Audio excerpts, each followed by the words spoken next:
I was at work today and I was talking to this guy about this missing girl in New Jersey. And he asked me, man, why are you always telling me about some missing kids? I thought that was an odd question. And that's a question I get a lot because I'm always talking to people about missing kids. And they always ask me, man, why are you always pushing about this missing kids and all of this? And this one picture always pops into my head, and it's this name, Rachel Marie Mellon, Skemp. This takes me back to when I was 12 years old. I was in 7th grade. Now, when I was 12 years old, I knew the world was real because at that point, I had lost my father to murder 4 years earlier. So I knew the world was real, but my eyes wasn't open to a lot. I've heard about a lot of things, kids going missing, people getting killed, rape, all this. I've heard about it, but it was like something that really wasn't real to me other than the people in my family that got killed.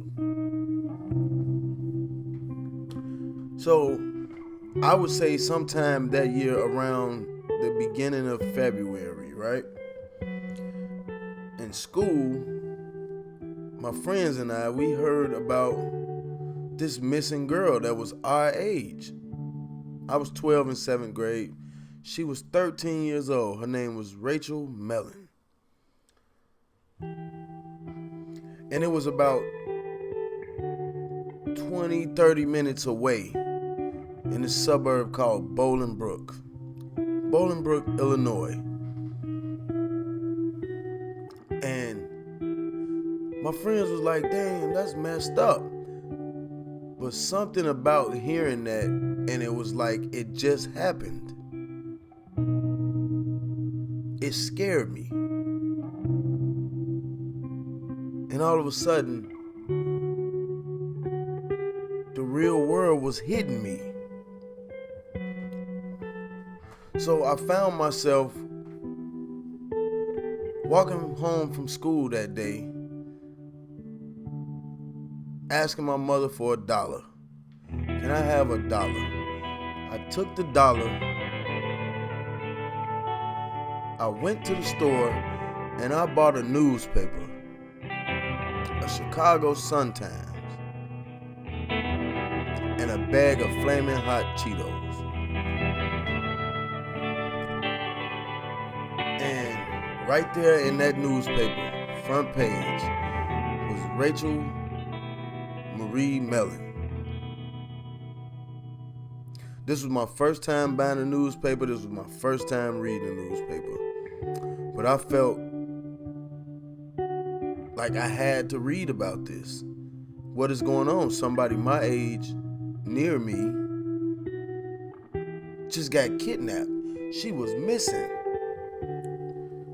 So what happened with her on January 31st, 1996?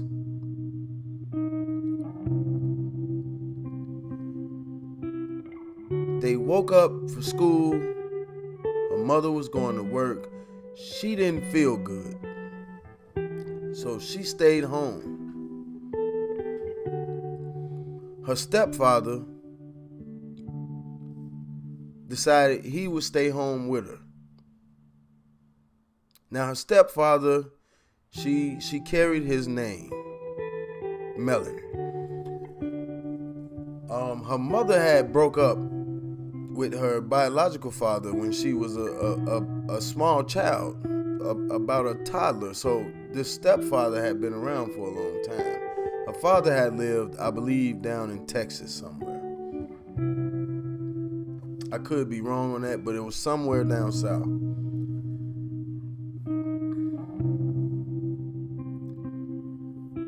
So while they were at home, here's the story of the stepfather.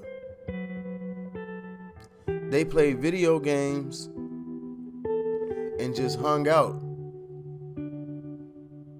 somewhere until about 1 or 2 o'clock, right? And she still wasn't feeling good, so she wanted to go rest, take a nap. This is the stepfather story. And at about 2 o'clock, he decided he was going to take the dog for a walk. He took the dog for a walk. Now, as he was walking the dog, he did leave the door unlocked, he said. But as he was walking this dog, the dog supposedly slipped out of the collar to chase a rabbit. So he runs around the neighborhood trying to catch this dog. He never caught the dog. And then he decides to go back home. This is about 30, 40 minutes later. Yeah, about a half an hour later, right? He goes in the house. He doesn't check on his stepdaughter. He just sits down and I think starts watching television again.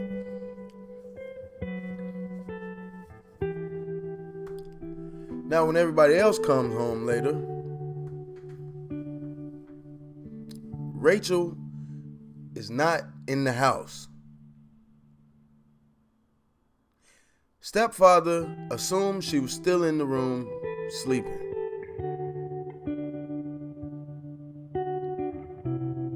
So around 5 p.m., the mother reported Rachel missing to the police. Now everybody's searching for Rachel. And this is when it hits the news, and I guess a few days later is when we all heard about it. You know, the other kids in surrounding areas, or everybody in surrounding areas. But, you know, it gets to us kids a little later because we're not paying attention. We're not aware of everything. We're not watching the news. And I remember, we'll get back to that, but I remember when I was reading the newspaper, all of that information I got, I didn't get it in the newspaper at the time. I forgot all the words I was reading at the time, but I remember showing this newspaper to my mother. And my mother said, yeah, that's been all over TV. And she said, that dirty mother, shut your mouth.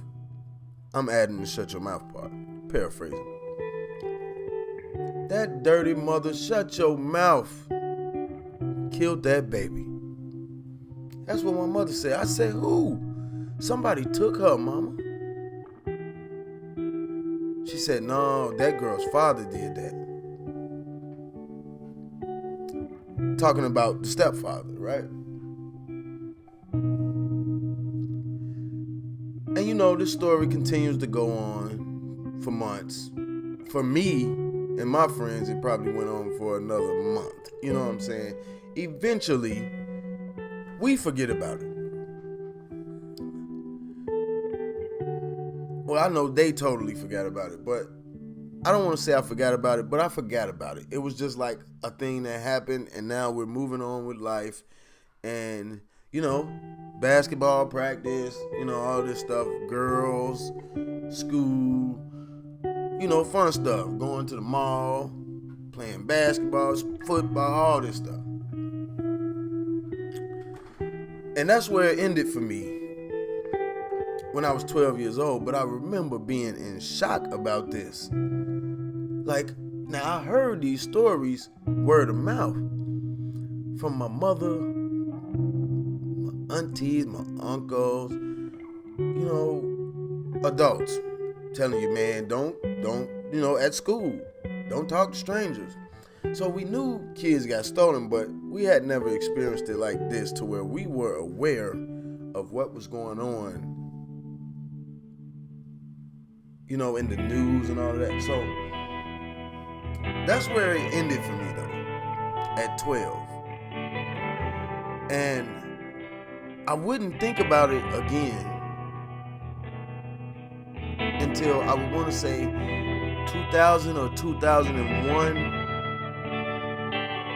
when two little girls named Diamond and Tianda Bradley go missing in Chicago, which shocked me too, but we'll talk about that on my next video. Now, at this time when those two little girls go missing, I remember this face and this name, Rachel. And at this time, we got internet, so I get to looking it up. I see some things, not wanting to read too much, but basically I'm checking to see if they ever found this girl. They didn't. Let's say this is about 2001. They didn't. It ended there for me again. Until about 2006, 2005 or 6. We're a little deeper into the internet, and something told me to just look into it one day and see if they found her. Rachel Mellon, I'm talking about. Once again, they hadn't found her. I didn't do too much reading on it. Now it's 2019, and the next time that I actually looked into Rachel Mellon Skemp, I would say was about 2015. Now I'm an older adult. I got my own daughter, and I'm really good with this internet stuff, and I like to read. So I'm browsing, I'm looking. Whatever happened, let me look deeper into this story. Now, as I look deeper into the story of Rachel Marie Mellon Skemp in about 2015, right?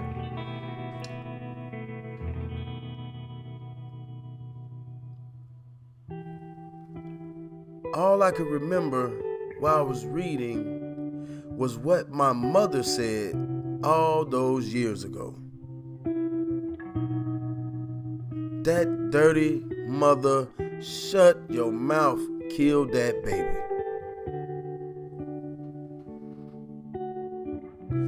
And now I understood. My mother did not even know the details that I was finding out in these later years. When she originally said that, she didn't know all these details. Nobody did. That was early on. That was within the first week. But now I'm feeling like my mother did at that time. Because now I can really think about this. Stepfather goes to walk dog at 2 o'clock. Dog slips out of the leash, the collar, chases rabbit. Stepfather can't find dog. Goes back home, doesn't check on her. But yet she's gone. Not only is she gone, all of her things are still in the house. Even her shoes. Her purse. She didn't take a jacket with her. Oh, let me tell you one thing about this situation. That day, January 31st, 1996, most of the day, it was between 5 and 10 degrees below zero. and she's missing, and everything is still at home except for the blanket she was wrapped in when she was sleeping and 2 pillows. And the sweatshirt and the sweatpants she had on. That's the only thing gone. The blanket, 2 pillows, and her sweatshirt and sweatpants she was wearing. Shoes still in the house, purse, jacket, everything's still in the house. But that stuff is missing. Stepfather wants us to believe someone took her or she left. Stepfather, there was no one in that neighborhood. I've been to this neighborhood. I went to this neighborhood about 3 years ago just to look around because this case always bothered me since I was 12. There's so many houses in that area. No one saw stepfather running around the neighborhood looking for this dog in 5 below to 10 below 0 degree weather. No one saw this.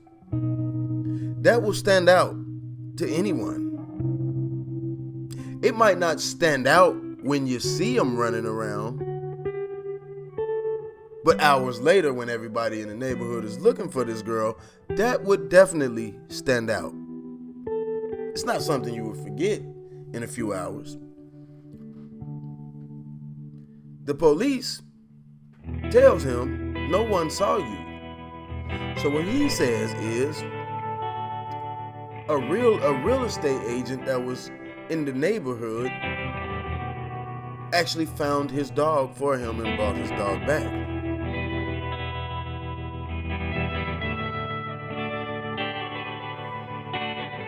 They were never able to find this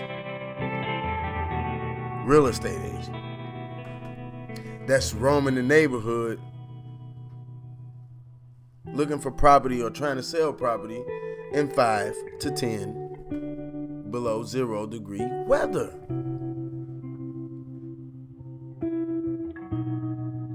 Now this is bothering me at this point. When I'm really reading into this is bothering me. They've never found this young lady. I can't even find a photo of her mother, but they've never found this young lady. Stepfather was never hit with anything. Her father, when she went missing, he came up that weekend from, I believe, Texas, where he was living, her biological father. And then he went back. But then about 5 to 6 months later, he moved back to Illinois for good until he can find his daughter, dead or alive. He don't think she's alive, but he damn sure ain't leaving until he find his daughter.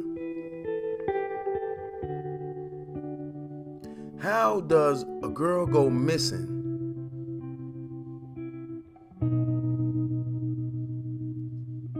in 5 to 10 below 0 degree weather, leaving all of her things at home?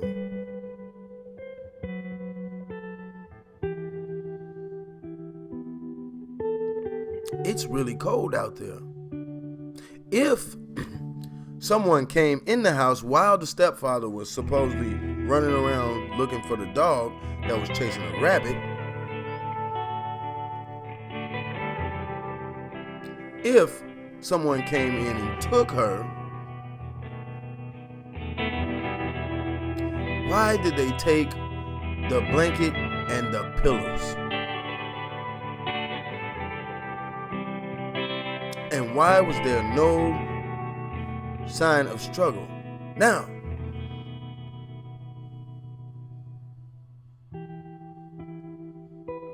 if you say they killed her in the house, Why would they kill her in the house and then take her? If they're taking her, I would think they would take her alive. If they're going to kill her in the house, they would leave her in the house.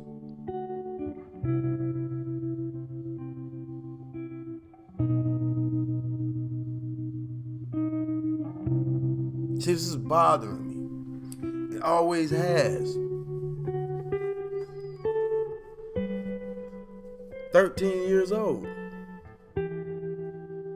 Eventually, the mother breaks up with stepfather. Or however it happened, but they broke up. Oh, wait, let me go back a little bit. Another thing the cops found at the house under the bed was Rachel's diary. Inside this diary,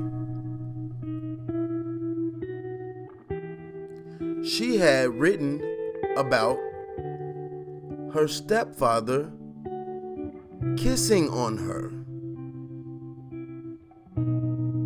Not a kiss on the cheek to your daughter, but you know where I'm going. We don't need all those details. But she had written in this diary about her stepfather taking advantage of her. I would like to think she told her mother about this, but then again, that's something we don't know. A lot of speculation. But this is a channel. All of my platforms are channels where we speculate and we give our opinions. I'm not the news.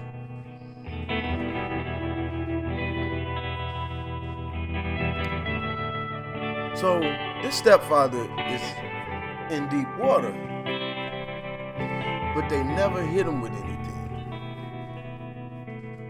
Now, back to what I was saying about the breakup between the mother and the stepfather.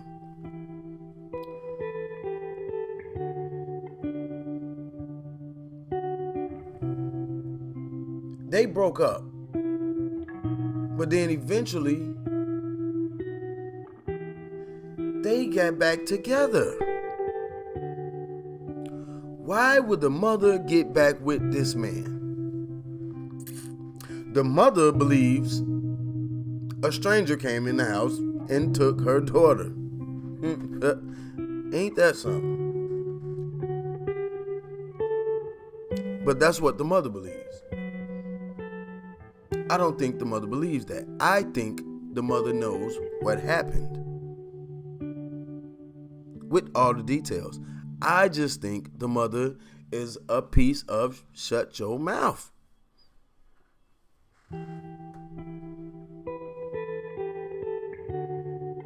If you don't think he killed your daughter, well, you certainly know about what your daughter wrote in her diary about what he did to her. So you get back with this man and move away to Tennessee when your daughter has never returned home. You leave the area when her father that you took her away from decided to move to Illinois permanently until he finds his daughter. But you left with the man she wrote about taking advantage of her. I tell you something, these people are a piece of shut your mouth. The stepfather's name, I think, is Mellon. The father's name is Jeff Skemp. The mother's name is Amy Mellon. You can't find anything about these people. They are wiped clean from this internet for the most part because they're guilty. In my eyes, Mellon is guilty in my eyes. And Rachel's mother is just as guilty, even if she didn't do anything. Just as guilty. You want to know what I think happened? I don't think they played video games and hung out all day before she went to take a nap. I think when everybody left that house, that man tried to seize on that opportunity to do what he's been wanting to do or what he has already been doing. Because I do believe there's a lot the police didn't tell us about what was written in that diary. So I think he killed that girl in that house early in the morning after everybody left. And I think he raped her and killed her.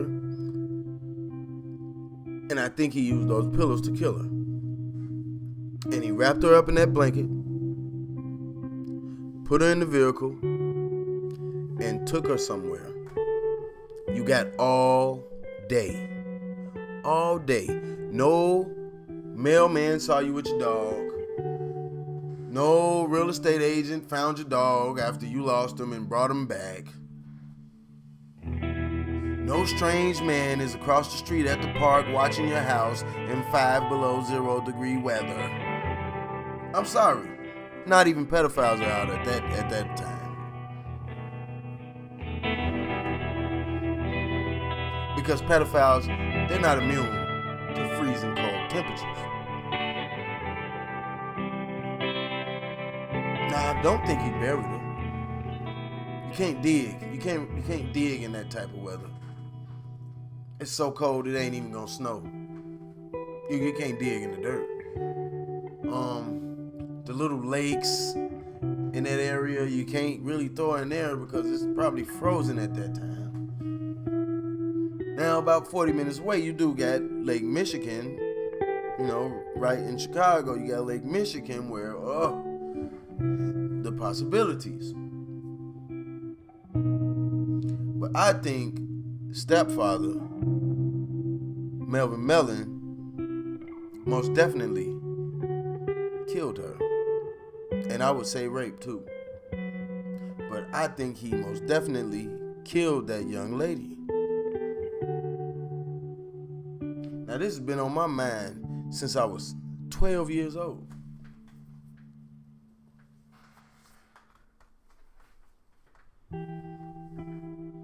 And every time I look at this case, I remember what my mother said. That dirty motherfucker killed that baby.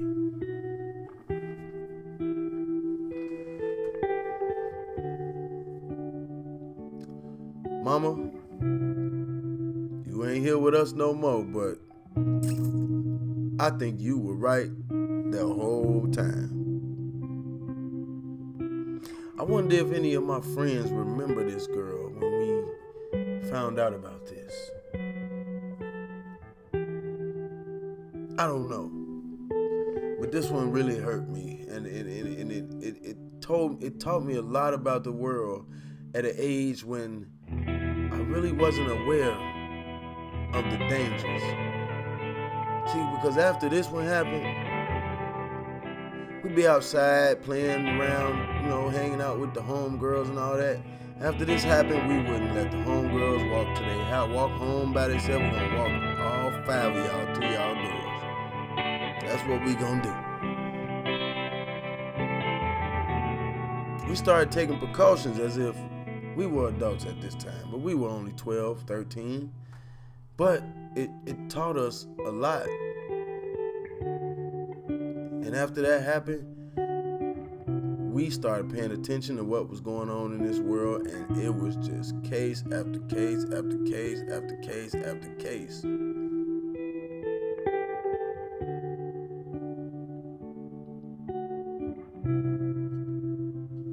I really hope they can catch this dude up. I really hope they can find her. I don't think she's alive. Just like her father said, he don't think she's alive, but he ain't leaving until you find her. And I really want them to find her, and I really want them to lock this bastard up. This stepfather, Melvin Mellon. Lock that bastard up. Now these are all my now what happened what you heard me talk about when I say what happened, that was all my opinion. But tell me, what do you think? If you don't think you have enough of the story by listening to me, you can look it up on this internet, this great internet of ours that we have. We pay a lot for these Wi-Fi boxes. You can also find her on the charlieproject.org and many other websites that deal with this type of stuff. Thank you for listening. Next video, we'll be talking most likely about Diamond and Tianda Bradley.